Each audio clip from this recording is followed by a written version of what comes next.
皆さんこんにちは、お手玉です。手がかけないっていうコメントよくいただきます。手をかけるようになるにはやっぱり絶対的に練習が必要になってきます。でも早く確実に誰でも上手くなれる効率のいい練習方法があるんです。今から私がその方法を特別に教えるので一緒に練習していきましょう。基本の形として頭に入れておくことは5点あります。1、親指が一番短い。2、中指が一番長い。3、人差し指と薬指は同じぐらい。4、小指は親指よりも少しだけ長い。5、親指の関節のみ2個しかない。それ以外の指は関節が3つある。以上の5点だけ覚えたら即書き始めちゃいましょう。で、ここからがとっても大事なところなんですが、私がおすすめする練習方法は自分の手を見ながら書くことです。写真とか撮って書いても大丈夫です。もうね、わからないものは見ながら書く。これが最高にして最速で上手くなるコツなんです。よくね、参考書とかに骨組みをまず書いて肉をつけていきましょうとか、ブロックに分けて書いていきましょうとかって書いてあるんですけど、これだととっても時間がかかってしまうんですね。あとね、絵がね硬くなってしまうんですよ。これ本当に私の個人的な好みの話なんですけど、絵に自然さが欲しいというか、動いてる一連の流れを切り取ったみたいな、一瞬を切り取ったみたいな感じな絵を描きたいんですね。写真を見ながらもう本当にその線を追う。これ今撮ったんですけど、これを見ながらまず描いてみましょう。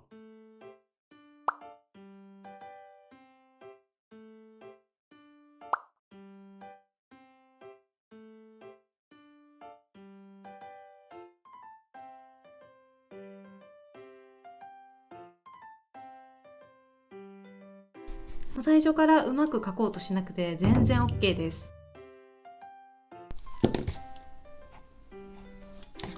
形整えて、ここはねこうなってるんですね。ちょっと斜めって下に、こんな感じ。見ながら描いてもなんか変だなっていう時ありますよね。私もよくあります。なんか変だな。そんな時は比率を測りましょう。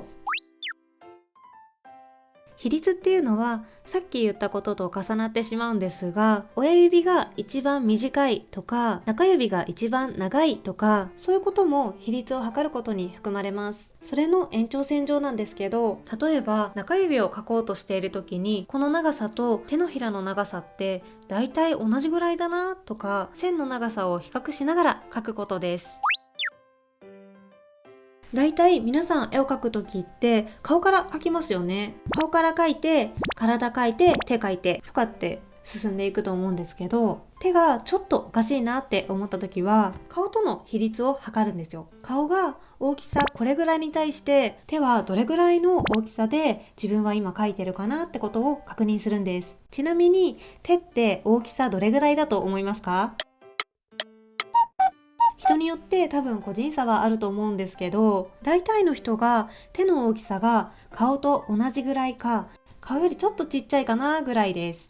顔がちっちゃい方は手の方が全然大きいとかあると思うんですけど、大まかに言うと顔と同じぐらいなんです。手だけを見て描くんじゃなくって、顔や体を比較しながら描き進めていくことが大事です。よく絵描きのイメージとしてこういうポーズとってますよね。あれって比率を測ってるんですよ。もうほんとそれが絵描きのイメージになっちゃうぐらい、比率を測る行為って本当に大事なんです。比率測ってください。じゃあ実際にどんな感じで比率を測りながら描いているのかなっていうところを実践していきたいと思います。まず指のこの骨の部分ですね。ここから描いていきます。で、ここですね。この辺でもう長さ測ってます。この最初のここのカーブあるじゃないですか。ここからここまでとここからここまでの長さ同じぐらいだなみたいな感じで思ってます。この曲がり方は緩やかですね。で、指の太さどれぐらいかなっていう時に、ここの関節とここの関節の間の長さ、この長さに対して指の太さどれぐらいかなって見るんですよ。ここの長さに対して指の太さってまあだいたい2対1ぐらいかなっていう感じじゃないですか。本当大まかでいいんですけどね。ここの根元、指の終わりの部分はどれぐらいかなって見るときに、ここら辺同じ高さぐらいかな、ここでじゃあ終わりだなって言ってこう指を終わらせます。親指の指が生えてくるところの皮膚が引っ張られてる感じが、ここの長さの真ん中ら辺から出てるな。ここの辺とここの辺が平行になって親指が生えてますね。で、親指の関節、ここの指の関節からこの関節に近いところにありますね。で、爪があってこんな感じですよね。中指書いていきますね。こうですね。この辺は多分感覚で皆さん取れると思うんですけど、で、指の太さって大体同じぐらいなんで、この中指の方も同じぐらいの太さが生えてるんだなっていうつもりでイメージして、ここら辺だなって。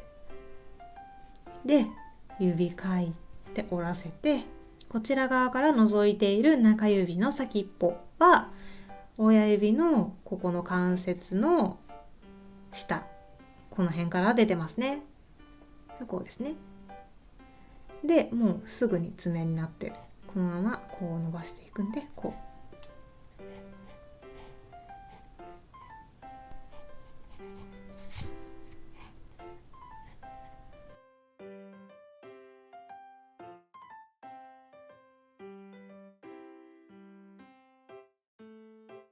はい、こんな感じです。で、それっぽくなりますよね。やっぱり見ながら、比率見ながら書くって本当に大事なことなので、ちょっとね、試してみてください。で、ここまで熱弁しといてなんですけど、私、手は書けなくても別に大丈夫だって思ってます。その絵で相手に何を伝えたいのかが伝わりさえすれば、もうその絵っていい絵なんですよね。例えばコップを持ってる人っていうテーマがあるとするじゃないですか。手がね全然上手くなくても、こんな感じだったとしても、こうやってしたら、あ、コップ持ってるんだなってわかりますよね。こうやって書いたら、あ、なんか飲んでるんだなって多分わかりますよね。これって別に手上手くはないじゃないですか。でも伝わるんですよ。私はそれでいいと思ってるんですよね。じゃあなんでこんなにみんな頑張って練習するんだっていうところなんですけど、手ってねとっても表情が豊かなんですよ。顔なんか描いてなくても手の動きだけでその人が今何を思っているかとか、その人がどういうキャラクターなのかとかって手だけで伝わっちゃったりするんです。例えばこの金魚ちゃんをこんな風に持ったら、あ、この人はあんまり金魚好きじゃないのかな、潔癖症なのかなとか、そういうキャラクター性みたいなのが手の表現だけで伝わるじゃないですか。こうやって持ったら、あ、なんか大事にしてるんだろうなっていうことが伝わるじゃないですか。そういうことなんですよね。この手になっちゃうとそこまでの表情は出せませんよね。コップを上の方で持つのか下の方で持つのかとか、両手で持つのか片手で持つのかとか、そういうところでキャラクター性ってすごく出るから、絵の情報量が増えるんですね。そう、手は描けなくて悪いことは全然ないんです。ただ描けると表現の幅が広がるっていうメリットがあるんです。やっぱりね、上手い人って絶対に努力してるんですよ。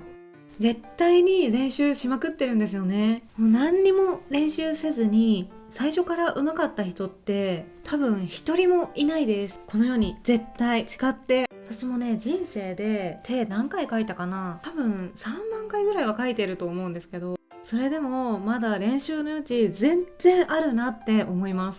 なので難しいところもたくさんあるんですけれど、みんなで練習して頑張って上手くなりましょう。この動画が面白かった、ためになったっていう方は、よかったら高評価、チャンネル登録よろしくお願いします。では次の動画でお会いしましょう。バイバーイ。